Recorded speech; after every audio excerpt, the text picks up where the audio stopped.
नमस्कार. श्री स्वामी समर्थ. ग्रह साक्षात परब्रह्म या यूट्यूब चॅनलमध्ये आपलं सर्वांचं हार्दिक स्वागत. दिनांक 4 मे 2025 या दिवशी अत्यंत महत्त्वाचा योग होणार आहे.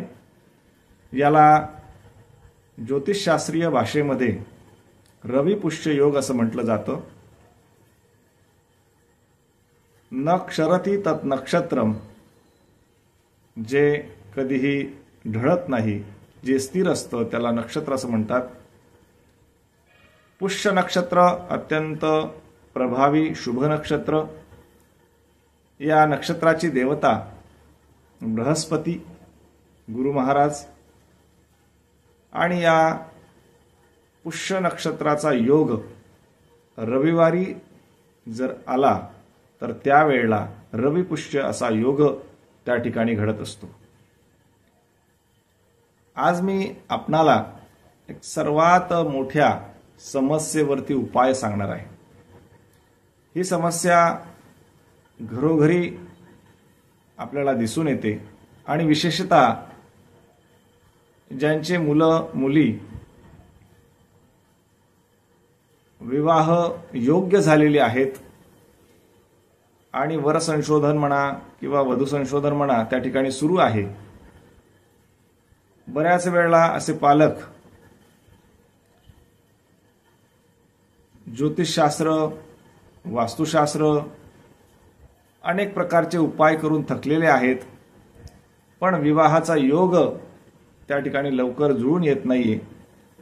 अशा पालकांसाठी, अशा मुला मुलींसाठी मी आज एक अत्यंत प्रभावी उपाय या ठिकाणी सांगणार आहे. या उपायाने कोणत्याही प्रकारचा विवाह बंधलेला असेल, बांधलेला असेल, कोणी वाईट शक्ती त्या मुलाच्या मुलीच्या विवाहामध्ये अडचणी निर्माण करत असेल, ते सर्व त्या ठिकाणी नाहीसे होऊन शीघ्रातिशीघ्र त्याचा विवाह संपन्न होईल, अशा प्रकारचा मी उपाय या ठिकाणी सांगणार आहे. हा उपाय दिनांक 4 मे 2025 या रविपुष्य योगावरती आपल्याला करायचा आहे. या दिवशी पहाटे ब्राह्म मुहूर्तावर म्हणजेच सकाळी 5 ते 5:30 या वेळेमध्ये उठून आपल्याला शुचिर्भूत व्हायचं आहे, स्नान करायचं आहे, धौत वस्त्र म्हणजे धुतलेली स्वच्छ वस्त्र धारण करायची आहेत. शक्यतो वस्त्र पांढरी असावीत. आणि शुचिर्भूत झाल्यानंतर, स्नान झाल्यानंतर आपल्याला आपल्या देवघरामध्ये देव्हाऱ्याजवळ जाऊन भगवंताला नमस्कार करायचा आहे, प्रार्थना करायची. एक छोटासा दिवा, गाईच्या शुद्ध तुपाचा दिवा त्या ठिकाणी लावून एक नारळाचा गोटा, आपल्याला माहिती आहे की आपण नारळ फोडतो आणि जे सुकलेलं वाळलेलं नारळ असतं त्यामध्ये एक छोटासा गोटा त्या ठिकाणी निघत असतो, खोबरं निघत असतं. ते गोटा खोबरं जे आहे, गोटा नारळ जे आहे ते आपल्याला घ्यायचंय. त्या गोट्याला, त्या खोबऱ्याला आपल्याला गंगाजलाने स्वच्छ स्नान घालायचं आहे, स्वच्छ धुवून टाकायचं आहे.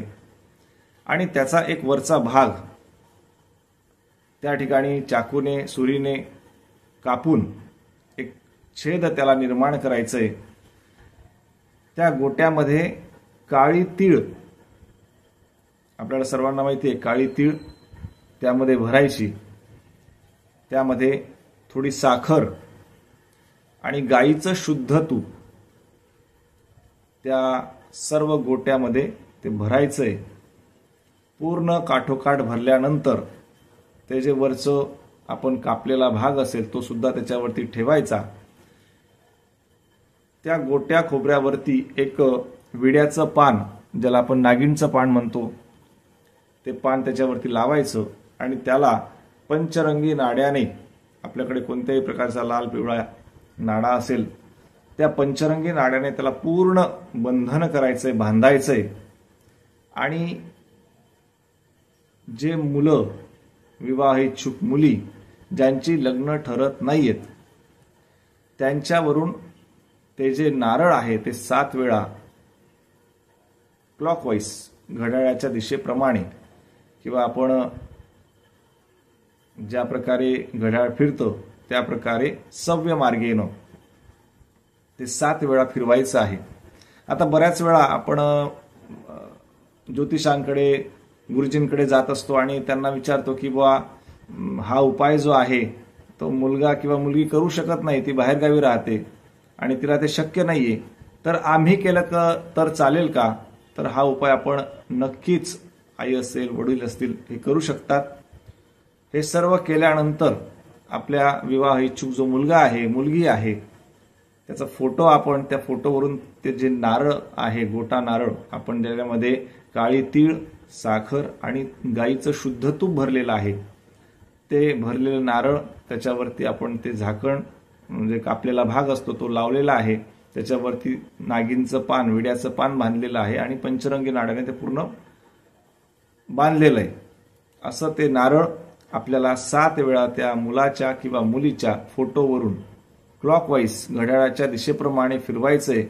आणि ते नारळ आपल्याला, आता मुलगा किंवा मुलगी स्वतः विवाह योग्य असलेला तो स्वतः जर हा उपाय करत असेल तर त्याने फक्त ते नारळ जे आहे ते आपल्या हातात धरावं आणि 7 वेळा आपल्या मनातील इच्छा त्या देवाजवळ सांगावी की माझा शीघ्रातिशीघ्र विवाह संपन्न व्हावा, मला वैवाहिक सौख्याची प्राप्ती व्हावी, असं त्या ठिकाणी प्रार्थना करायची आहे. आणि ते नारळ आपल्याला एका निर्जन ठिकाणी, कोणाच्याही घराजवळ नाही, अशा निर्जन ठिकाणी, आणि विशेष म्हणजे जर पिंपळाच्या झाडाखाली खड्डा करून जर पुरता आलं तर अत्यंत उत्तम.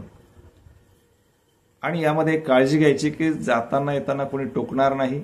घरातली आपल्या जे आहेत सोबत राहणारे त्यांना सुद्धा आपण हा उपाय करणार आहोत असं सांगून ठेवायचं आहे.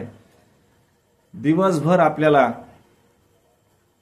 प्रार्थना करायची आहे, उपोषण करायचंय, ब्रह्मचर्याचं पालन करायचंय आणि दिवसभर आपल्याला आपला विवाह शीघ्रातिशीघ्र व्हावा, योग्य ठिकाणी व्हावा, लवकरात लवकर व्हावा आणि मनातील सर्व इच्छा भगवंताजवळ प्रकट करायच्या आहे, सांगायच्या आहे. नक्कीच आपल्याला विवाह योग आल्याशिवाय राहणार नाही. आणि हा अत्यंत प्रभावी उपाय आपण सर्वांनी करून पाहावा. आपल्याला काय अनुभव येतात हे आम्हाला नक्कीच सांगावे. आणखीन असेच चांगले उपाय, अत्यंत प्रभावी उपाय ऐकण्यासाठी आपण या ग्रह साक्षात परब्रह्म या यूट्यूब चॅनलला सबस्क्राईब करा. तोपर्यंत धन्यवाद. श्री स्वामी समर्थ.